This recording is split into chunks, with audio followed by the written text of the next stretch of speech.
بسم اللہ الرحمن الرحیم۔ السلام علیکم عزیز طلبہ، جیسا کہ آپ جانتے ہیں کہ کووڈ-19 کی وجہ سے کیونکہ تعلیمی سلسلہ رک گیا ہے چھٹیوں کی وجہ سے، لہٰذا کینٹ پبلک اسکول سسٹم نے جو ہے وہ آن لائن کلاسز کا اجرا کیا ہے تاکہ آپ کا تعلیمی سلسلہ رک نہ پائے۔ آج کیونکہ ہم جماعت ہشتم کے لیے پہلا لیکچر تیار کر کے لائے ہیں اور ہمارا جو عنوان ہے وہ ہے تاریخ کے اوپر، جو کہ پہلا چیپٹر ہے برطانوی حکومت کا استحکام۔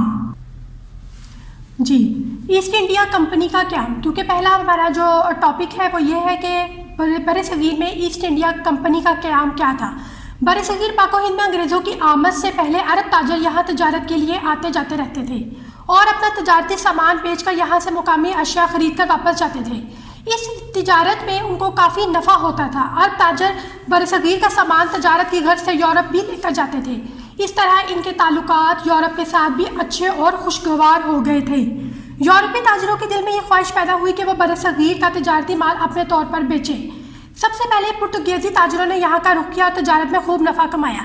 جیسا کہ بچوں آپ سب جانتے ہیں کہ ایسٹ انڈیا کمپنی جو ہے وہ برطانیہ کی ایک ایسی کمپنی تھی جو تجارت کے حوالے سے کافی مشہور اور مقبول تھی، کیونکہ عرب تاجر اپنا تجارتی سامان لے کر برصغیر سے باہر جاتے تھے اور وہاں پر اپنا جو ہے وہ کام کرتے تھے، اپنا نفع کماتے تھے، پیسہ کماتے تھے اپنی اشیاء کو بیچ کر۔ اسی لیے جو وہاں یورپ کے ساتھ ان کے تعلقات کافی اچھے ہو گئے تھے۔ اب آپ دیکھ سکتے ہیں کہ برصغیر کا تجارتی مال کیونکہ وہ لوگ خود سے بھی جو ہے وہ لے کر آتے تھے، تو اس وجہ سے ان کے آپس میں نفع، تجارت، یہ سب چیزیں کافی مشہور اور مقبول ہو رہی تھیں۔ آہستہ آہستہ پرتگال کے لوگ جو وہاں کے رہنے والے تھے، انہوں نے تاجروں نے برصغیر کا رخ کیا اور پھر انگریزوں اور فرانسیسی تاجروں نے بھی تجارت کو یہاں پر شروع کیا۔ اچھا جی، یورپ سے آنے والی اقوام میں انگریز برصغیر کی تجارت میں آگے نکل گئے اور تجارت کے لیے آنے والی دوسری اقوام کو پیچھے چھوڑ دیا۔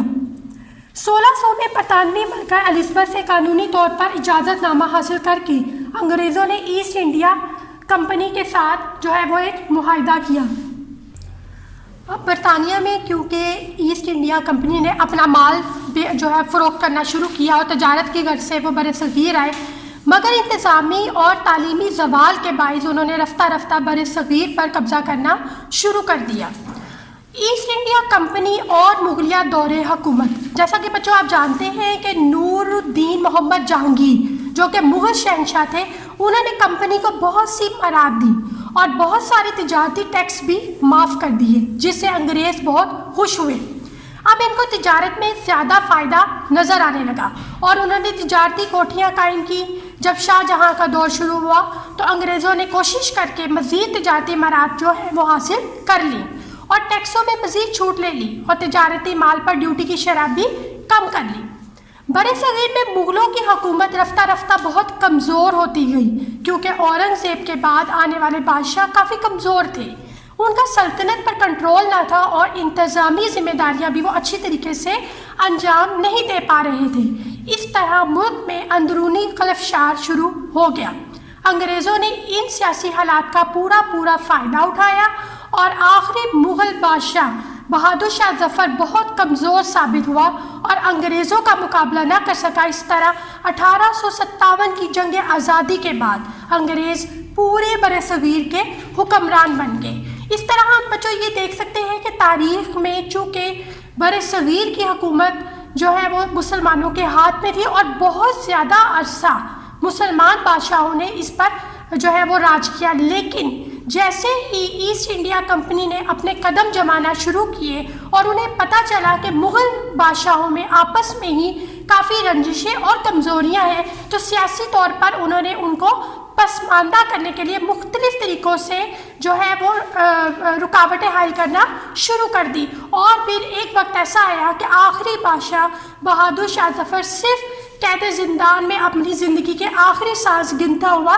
چلا گیا۔ اب ایسٹ انڈیا کمپنی کا خاتمہ اور برطانوی حکومت کا قیام کیا تھا؟ جیسا کہ بچوں آپ جانتے ہیں، جنگ آزادی کے بعد 1858 میں ایسٹ انڈیا کمپنی کی حکومت ختم ہو گئی اور برصغیر پر برطانیہ کی حکومت جو ہے وہ قائم کر دی گئی۔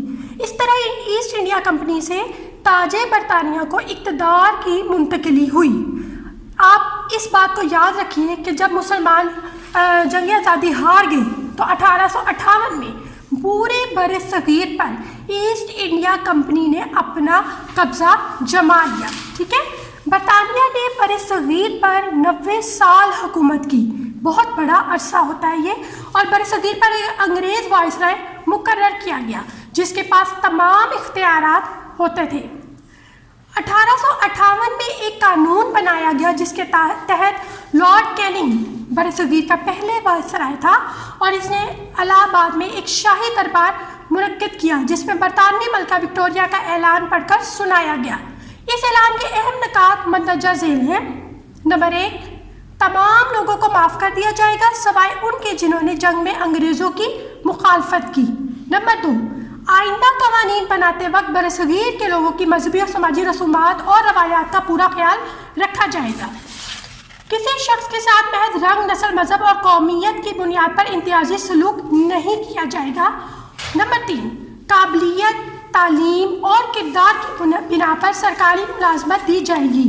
نمبر 4، حکومت کسی شخص کی آبائی وراثت میں مداخلت نہیں کرے گی. اگر حکومت کے ذریعے واجبات کی ادائیگی کی جائے گی تو حکومت اس جائیداد کی مکمل حفاظت کرے گی. نمبر 5، حکومت کسی بھی فرد کے مذہبی معاملات میں مداخلت نہیں کرے گی. اور آخری اس کا جو نقطہ نظر تھا وہ یہ تھا کہ آئندہ کسی ریاست کو برطانوی مقبوضات میں شامل نہیں کیا جائے گا. ایسٹ انڈیا کمپنی کی طرف سے دیسی ریاستوں کے حکمرانوں کے ساتھ کیے گئے تمام معاہدوں کا احترام کیا جائے گا اور ان پر ایمانداری سے عمل کیا جائے گا اور امید ہے کہ وہ بھی ایسا ہی کریں گے. جیسا کہ بچوں آپ جانتے ہیں کہ ایسٹ انڈیا کمپنی کا خاتمہ کس طرح ہوا اور برطانوی حکومت کا قیام 1858 میں جیسا کہ میں نے ابھی بتایا ہے ہوا اور 90 سال کی حکومت میں وائسرائے کو تمام اختیارات جو ہے وہ دیے گئے. 1858 میں قانون جو بنایا گیا تھا میں نے آپ کو بتایا اس کا جو انعقاد ہے جب وہ نافذ کیا گیا وہ برطانوی ملکہ وکٹوریہ کا اعلان پڑھ کر سنایا گیا اور اس کے اہم نکات بھی میں نے آپ کو بتایا کہ تمام لوگوں کو معاف کر دیا جائے تاکہ صرف وہ جنہوں نے بغاوت نہیں کی.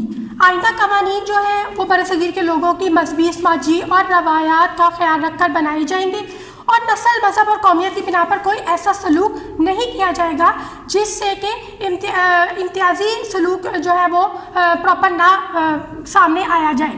اس کے علاوہ قابلیت اور تعلیم جو ہے وہ پہلے رکھی جائے تاکہ سرکاری ملازمت دیتے وقت کوئی بھی کسی کی حق تلفی نہ ہو.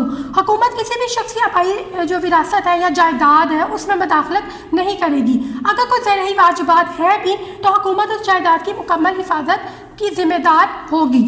حکومت کسی بھی فرد کے مذہبی معاملات میں دخل اندازی نہیں کرے گی. اگر کوئی انسان جس طرح اس کا عقائد ہے جس طرح اس کے طور طریقے ہیں مذہبی اس کے مطابق وہ اپنی زندگی گزارنے کا مکمل جو ہے وہ اس کو مجاز حاصل ہے.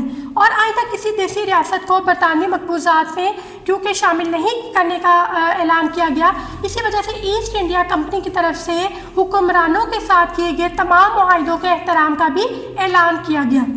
اب کیونکہ بچوں آپ جانتے ہیں کہ تاریخ ہماری مغلیہ سلطنت سے شروع ہوتی ہوئی برطانوی حکومت تک منتقل ہوئی اور اس کے بعد پھر قیام پاکستان کا جو ہے وہ عمل سامنے آیا.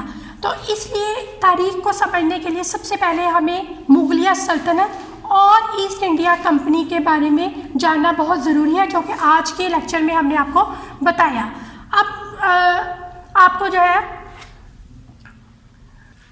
امید ہے طلبہ جو آج آپ کو سبق پڑھایا گیا ہے وہ آپ کو اچھی طرح سے سمجھ آ گیا ہوگا اور اب ہم اس کے مختصر سوالات کا جائزہ لیں گے. پہلا سوال آپ کو جو مختصر سوال ہے وہ ہے ایسٹ انڈیا کمپنی کب قائم ہوئی؟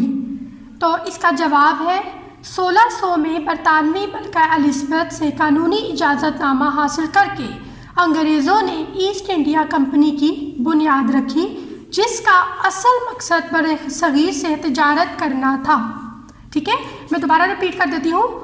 1600 میں برطانوی ملکہ الزبتھ سے قانونی اجازت نامہ حاصل کر کے انگریزوں نے ایسٹ انڈیا کمپنی کی بنیاد رکھی جس کا اصل مقصد برصغیر سے تجارت کرنا تھا.